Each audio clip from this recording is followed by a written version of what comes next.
Naveen, thank you so much. You really did a wonderful job here. First of all, I want to thank each one of you for coming out and showing your support. I wish to thank Cecilia and her sister Mary for educating us about the indigenous struggles and such a wonderful song. That was very overwhelming and very emotional. Thank you so much.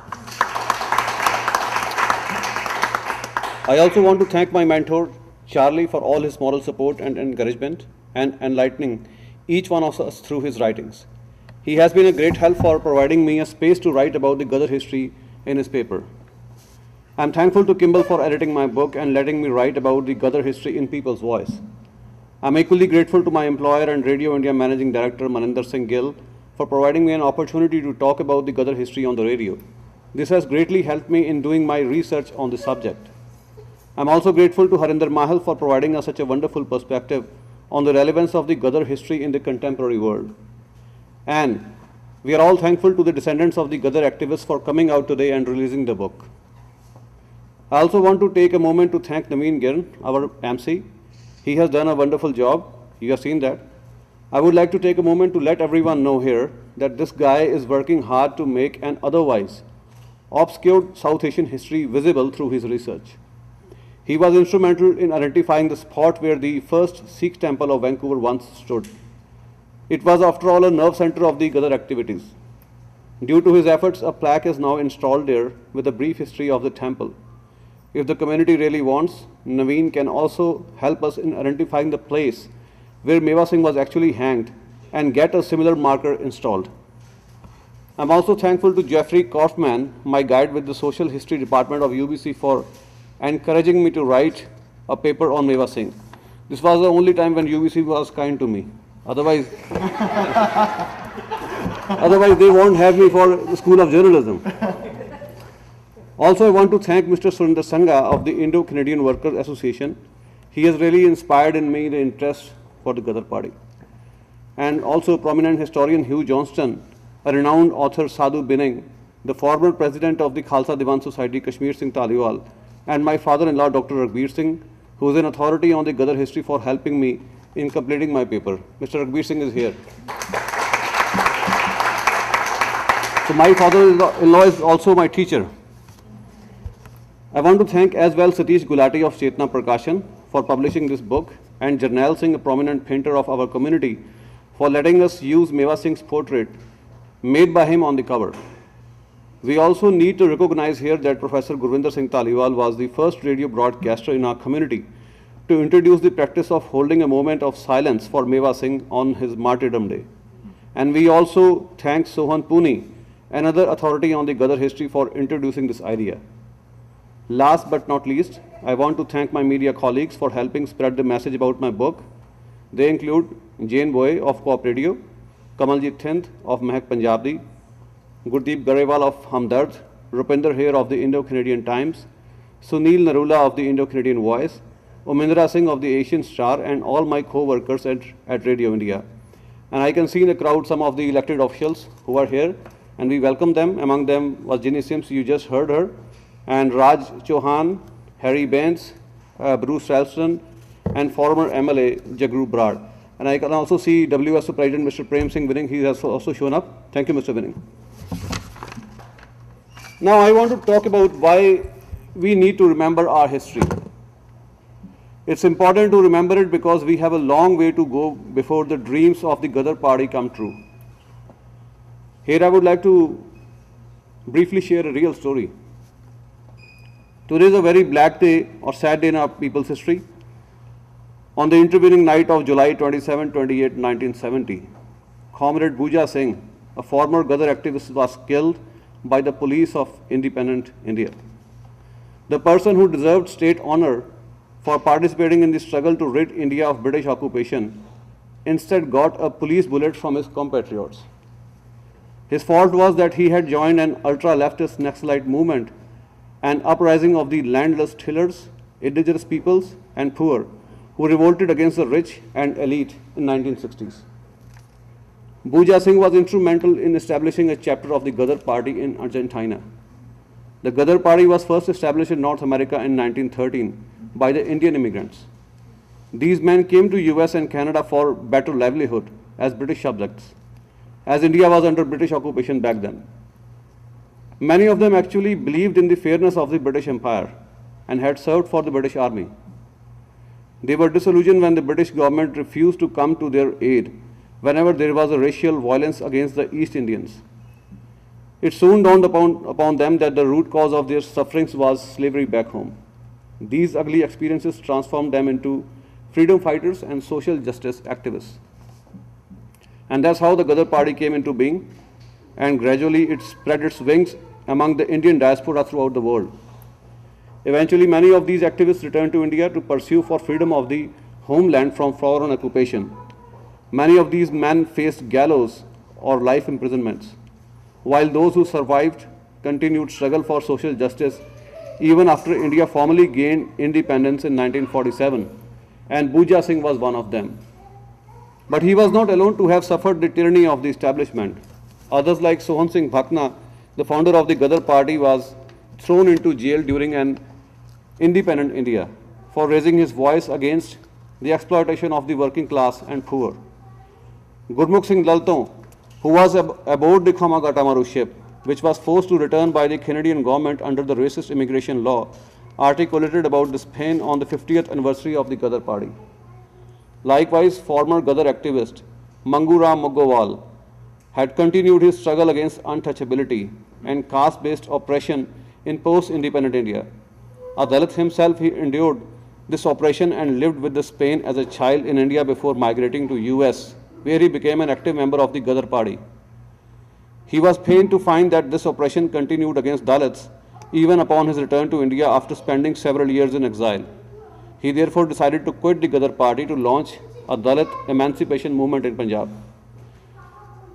From my perspective, all these stories, including that of Mewa Singh, need to be situated in a broader context of the history of colonialism, occupation, racism, and immigration. The challenges that face Mewa Singh and others are very much alive even today. Mewa Singh may not have been forced to assassinate Hopkinson had the Canadian government been fair in treating East Indian immigrants. Even the Sun headline described Hopkinson as the victim of the Khamagata Maru episode that added a black chapter in the history of Canada. His own testimony reveals how racism and harassment by the immigration officials fueled his anger against Hopkinson and his spies within the South Asian community. Now let us make no mistakes. We don't live in a perfect world. Neither Canada is heaven, nor is India's so-called development and progress inclusive. The struggle for the marginalized and the poor, for whom the Ghadar activists fought throughout their lives, still continues both in India and Canada. Dalits, or the so-called untouchables, and the Adivasis, or the indigenous peoples of India, continue to suffer. They have been completely marginalized in the process of uneven development. The Dalits are forced to indulge in manual scavenging, while the displacement of Adivasis in the name of development continues shamelessly. The indigenous peoples of Canada too continue to be victimized and oppressed. The immigration policies remain discriminatory against non-Europeans in this country. Racism is still an ugly reality in this country despite claims of diversity and multiculturalism.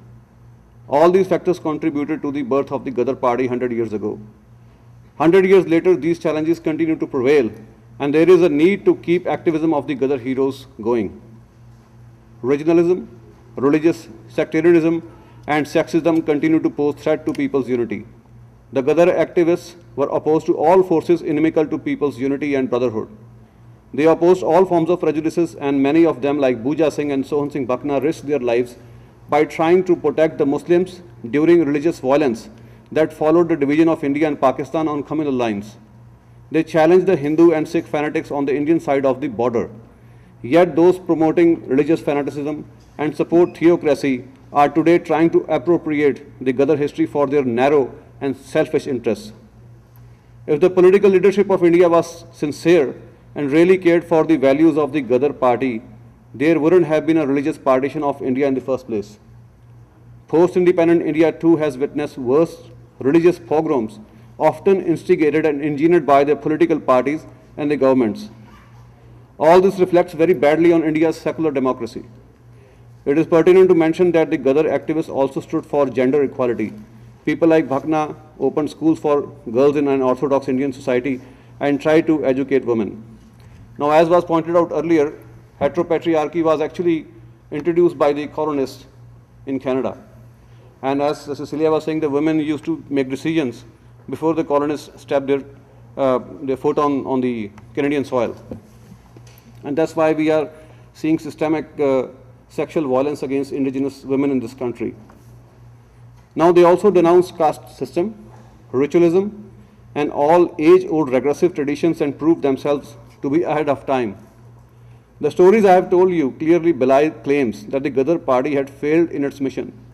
This may be technically and pragmatically true, as the Ghadar party did not receive mass support when its members returned to India to stage a coup with the help of masses and Indian soldiers. However, from a social justice perspective, Ghadar movement was not only politically progressive, but a continuous struggle for a just society that still goes on both in India and elsewhere. The freedom of India from the British occupation is one thing, but liberation from socio-economic inequality is still a far cry.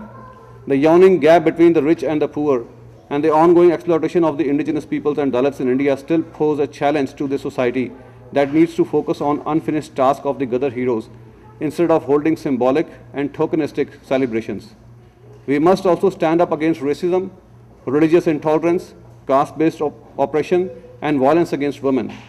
While in Canada, the minimum we can do is to stand up for the indigenous peoples of this country and support grassroots level movements like Idle No More. Thank you so much. I would like to say a few words in my mother tongue for my compatriots. दोस्तों यही गल्लां मैं संखेप च दोहरानी चाहांगा। आज का दिन बड़ा ही उदास ते काला दिन है। 27-28 जुलाई 1970 की दरमियानी रात ਨੂੰ ਬੂਜਾ ਸਿੰਘ ਨੂੰ ਪੁਲਿਸ ਨੇ ਝੂਠੇ ਮੁਕਾਬਲੇ 'ਚ ਖਪਾ ਦਿੱਤਾ ਸੀ। ਕਸੂਰ ਕੀ ਸੀ ਬੂਜਾ ਸਿੰਘ ਦਾ? ਉਹ ਨਕਸਲੀ ਲਹਿਰ ਦੇ ਕਾਰਕੁਨ ਸੀ। ਪਰ ਇਹ ਨਾ ਭੁੱਲੋ ਕਿ ਕਿਸੇ ਵੇਲੇ ਗਦਰ ਪਾਰਟੀ 'ਚ ਉਹਨਾਂ ਨੇ ਯੋਗਦਾਨ ਪਾਇਆ। ਉਹਨਾਂ ਦੀ ਕੁਰਬਾਨੀ ਇਸ ਗੱਲ ਦਾ ਪ੍ਰਤੀਕ ਹੈ ਕਿ ਗਦਰੀਆਂ ਨੇ ਆਪਣੀ ਲੜਾਈ ਜਿਹੜੀ ਇੱਕ ਚੰਗੇ ਸਮਾਜ ਦੇ ਲਈ, ਬਿਹਤਰ ਸਮਾਜ ਲਈ ਆਜ਼ਾਦ ਹਿੰਦੁਸਤਾਨ 'ਚ ਵੀ ਜਾਰੀ ਰੱਖੀ ਹੈ। ਸਾਡੇ ਵਿੱਚ ਬੀਬੀ ਹਰਜੀਤ ਢਿੱਲੋਂ, ਮਨਜੀਤ ਢਿੱਲੋਂ ਜੀ ਬੈਠੇ ਨੇ। मैं जिवें गलत रहा मनजीत ढिल्लों जी के बाबा जी नरिंजन सिंह पडोरी का एक बयान पढ़िया जिस तो इस गल का अनुमान लाया जा सकता कि उन्होंने भी सिस्टम के खिलाफ लड़ाई जारी रखी। आज़ाद हिंदुस्तान की गल कर रहे हैं क्योंकि वो तृप्ति नहीं सी उन्होंने हुई। उन्होंने लगता सी जी आज़ादी मिली है ये उस तरह उस रूप च नहीं मिली जिस तरह की मिलनी चाहिए सी, जिसका नतीजा ये निकलिया कि अज उसे वेख लो दलितां नाल आदिवासियों नाल लुट खसुट हो रही है, औरतों का शोषण हो रहा।